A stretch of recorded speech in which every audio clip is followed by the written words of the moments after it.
ये कहानी है एक ऐसे लड़के की जो हैरी पॉटर जैसी दुनिया में बिना जादू के पैदा हुआ, लेकिन उसे अपने प्यार को पाने के लिए मागिया वेंडर बनना है। उसको अपना प्यार पाने के लिए किन किन मुश्किलों का सामना करना है, चलिए देखते हैं। कंटिन्यू करने से पहले प्लीज चैनल को सब्सक्राइब कर लीजिए, जिससे मुझे मोटिवेशन मिलता रहे। चैप्टर 1 की स्टार्टिंग में हम रिगार्डन मैजिकल एकेडमी देखते हैं और इस एकेडमी में सबसे ज्यादा अहमियत दी जाती है जादू को। तभी तो ये मैजिकल एकेडमी है और यहाँ सबको जादू आता है, पर उनका क्या, जिनमें जादू का कोई हुनर नहीं। जैसे कि हमारा एमसी जो कहता है मैं डंजन में आया हूँ मॉन्स्टर्स को मारने, मैं जादू इस्तेमाल नहीं कर सकता। तब भी अगले दिन सीन शिफ्ट होता है, हम देखते हैं हमारा एमसी क्लास में सो रहा है। तब प्रोफेसर उसका नाम लेते हैं, विल सेरफोर्ड, यहाँ आ जाओ। तो हमारे एमसी का नाम विल है, अब से हम हमारे एमसी को विल बुलाएंगे। तो विल शक पकाते हुए उठता है और कहता है बताइए सर क्या हुआ। प्रोफेसर उसे सामने बुलाते हैं और केमिकल का इस्तेमाल करके जादू से आग जलाने को कहते हैं। विल कहता है ओ जादुई फ्लेम्स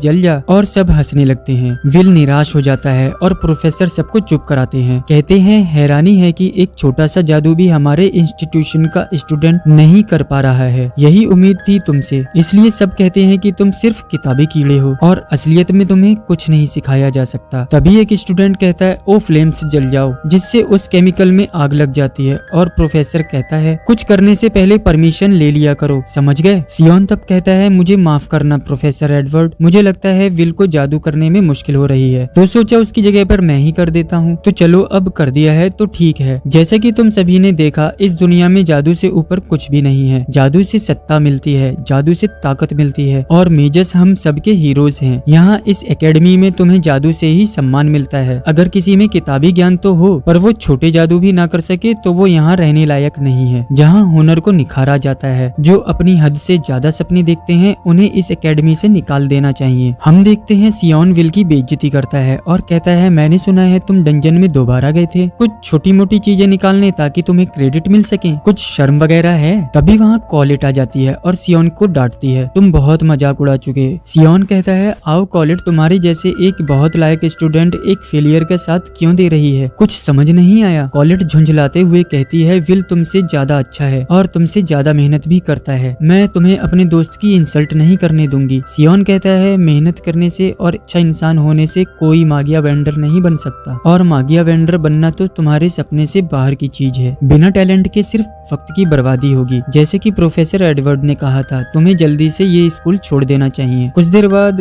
विल और कॉलेट के बीच कुछ मस्खरी हो जाती है। तब हम देखते हैं विल एक लाइट की तरफ देखकर कहता है आज ये कितना सुंदर लग रहा है। कॉलेट कहती है सही कहा, बहुत ज्यादा सुंदर है, कितनी सुकून भरी रोशनी है। सबसे ज्यादा ताकतवर जादूगरों ने जो मागिया वेंडर हैं उन्होंने आसमान को संभाल रखा है। विल कहता है बहुत समय पहले लोग आसमान के बारे में कुछ नहीं जानते थे, वो अंधेरे से घिरे हुए थे। सेलेस्टियल होस्ट की वजह से पूरी दुनिया परेशान रहा करती थी। जब तक 5 जादूगरों ने मिलकर उनका मुकाबला नहीं किया, उन जादूगरों ने हमलावरों को वापस जाने पर मजबूर कर दिया। उन्होंने जादू से आकाश पर एक परत बना दी और हमारी दुनिया में शांति ले आए। मागिया वेंडर ये नाम सिर्फ बड़े जादूगरों को ही मिलता है। हर कोई ये सपना देखता है कि एक बार उसे मेज बनने का सौभाग्य मिल जाए। क्या आइस मेडन की वांड एल्बिस वीना आज भी हम सबको वहाँ से देख रही है? वो ऊपर खिड़की के पास बैठकर इसी तरफ देख रही है। तब विल पुरानी बातें याद करता है, जहाँ छोटी एल्बिस वीना कहती है कहाँ जाता है कि सूरज और चांद आसमान में ऊपर तैर रहे हैं। विल पूछता है क्या ये सच है, बताओ ना एल्फारिया। इसके अलावा आसमान की दूसरी तरफ डूबता हुआ सुंदर सूरज है, वो सभी चीजों को चमकीला लाल कर देता है। मैंने सुना है वो दुनिया की सबसे सुंदर चीज है। अगर हम उस टावर के ऊपर जाकर आसमान के नजदीक पहुँच पाएं और हम मागिया वंडर बन जाएं, तो शायद हम डूबता सूरज देख पाएंगे। विल कहता है तो ठीक है, वहाँ जाकर एक साथ देखेंगे,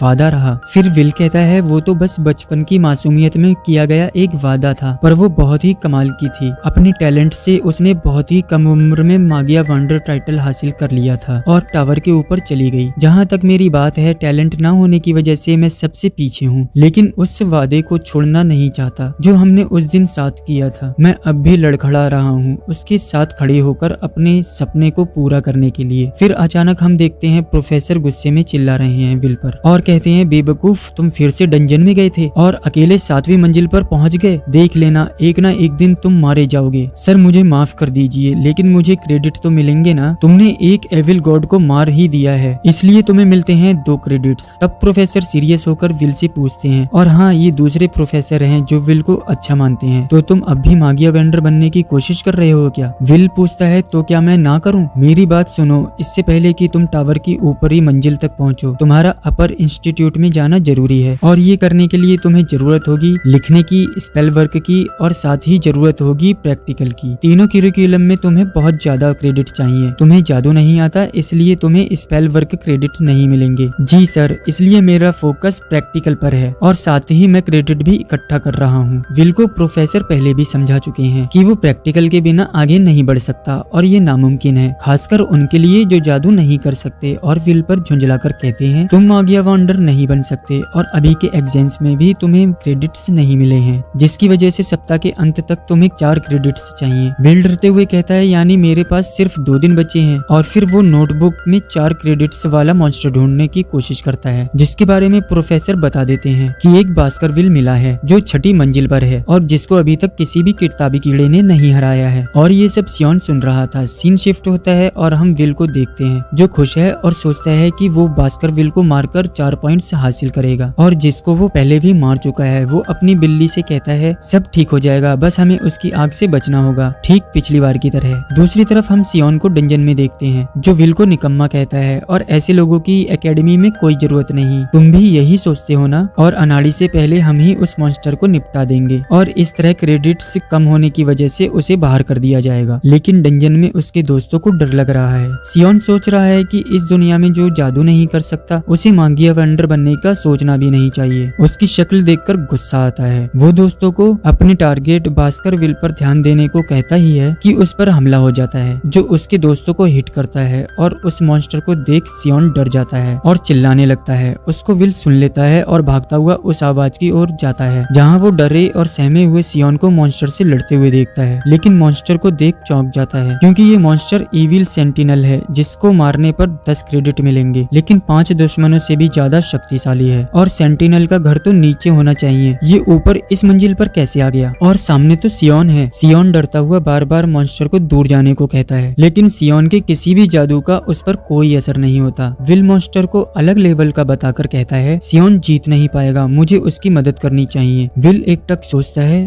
और क्या इसे बचाना मेरा फर्ज है? उसने तो मेरा मजाक उड़ाया था, उसने मुझे तंग करने में कोई कसर नहीं छोड़ी थी, मैं भाग जाऊं तो क्या ये? और विल को उसका पास्ट याद आ जाता है जिसमें अल्फारिया कहती है मैं जानती हूँ, तुम्हें पता है विल तुम अच्छे इंसान हो, साथ ही बाकी लोगों से बहादुर भी, और वो उसको ग्लास देती है। विल सोचता है तुमने गलत कहा था अल्फारिया, मैं तो बस तुम्हारे साथ खड़ा होना चाहता हूँ, मैं खुद को तुम्हारे लायक बनाना चाहता हूँ, मैं एक सीधा साधा शर्मीला इंसान हूँ, इसलिए कम से कम तुम्हारी तलवार तो बन ही जाऊंगा। और वो मॉन्स्टर पर हमला कर देता है। दूसरी तरफ प्रोफेसर एडवर्ड प्रोफेसर वर्कनर के पास आ जाते हैं और सियोन का उसके साथियों के साथ डंजन में जाने की बात कहते हैं। नोबल की ये बिगड़ी औलादें बिना परमिशन के गए हैं, डंजन बहुत बड़ा है, उनका पता लगाने के लिए अपने गार्ड्स को भेजो। प्रोफेसर वर्कनर पूछते हैं वो किस मंजिल की तरफ गए थे? 6ठी मंजिल की तरफ। फिर प्रोफेसर वर्कनर कुछ भी ना करने को कहते हैं क्योंकि विल इस वक्त वहीं मौजूद है, और वो ये सब एक क्रिस्टल बॉल में देखते हैं जहाँ विल उस मॉन्स्टर से लड़ रहा है और मॉन्स्टर की एक उंगली काट देता है। मॉन्स्टर की तलवार से बचकर उसके ऊपर चला जाता है और फिर मॉन्स्टर गुस्से में पत्थर फेंकने लगता है। विल उसको काटता हुआ आगे बढ़ता है, मॉन्स्टर को चकमा देकर उसके ऊपर से हमला करता है और मॉन्स्टर के कंधे पर वार करता है जिससे मॉन्स्टर घायल हो जाता है, और ये सब देखकर सियोन दंग रह जाता है। और दूसरी तरफ प्रोफेसर एडवर्ड का हाल इससे भी ज्यादा बुरा है। फिर प्रोफेसर वर्कनर विल को दूसरों से अलग बताते हैं, लेकिन प्रोफेसर एडवर्ड इस बात से नाराज होते हैं। वर्कनर बताते हैं विल के पास बेमिसाल ह्यूमन स्ट्रेंथ है, एक ट्वर्फ जैसी तगड़ी फिजिक और ऐसी ऑब्जर्वेशन स्किल जो दुश्मन को देखते ही उसकी स्ट्रेटजीज का पता लगा लेती है। दूसरी तरफ विल कहता है 13 वार तो मैं पहले ही देख चुका था, और मॉन्स्टर का हाथ काट देता है। दूसरी तरफ वर्कनर बताते हैं ये सच है कि विल जरा सा भी जादू नहीं कर पाता, लेकिन इस दुनिया में जो जादू से भरी हुई है सिर्फ वही इकलौता योद्धा है। और यहाँ मॉन्स्टर के कटे हाथ से गिरी तलवार को उठाकर विल उस मॉन्स्टर की छोड़ी हुई बीम को काट देता है और बीम के साथ मॉन्स्टर के भी टुकड़े कर देता है। और आगे वर्कनर कहते हैं उसका वार कड़कती बिजली से भी ज्यादा तेज है, और यहाँ मॉन्स्टर के टुकड़े हो जाते हैं। विल उस धूल से बाहर आता है और सियोन के आगे हाथ बढ़ाकर पूछता है तुम्हें लगी तो नहीं? और सियोन गुस्से से देखता है। दूसरी तरफ प्रोफेसर एडवर्ड टेबल पर हाथ पटक कर कहते हैं तुम मजाक कर रहे हो, मुझे बिल्कुल भी यकीन नहीं हो रहा, ये एक ऐसा इंसान है जो जरा भी जादू नहीं कर सकता, वो इसे सरपास कैसे कर सकता है? और वो चले जाते हैं और हम देखते हैं विल वापस आता है और प्रोफेसर वर्कनर विल के सामने मुंह बनाने लगते हैं, लेकिन राहत की सांस लेते हैं और विल को 10 क्रेडिट्स देते हैं। और ये सुनकर विल भी खुश हो जाता है और ये चैप्टर यहीं पे एंड हो जाता है।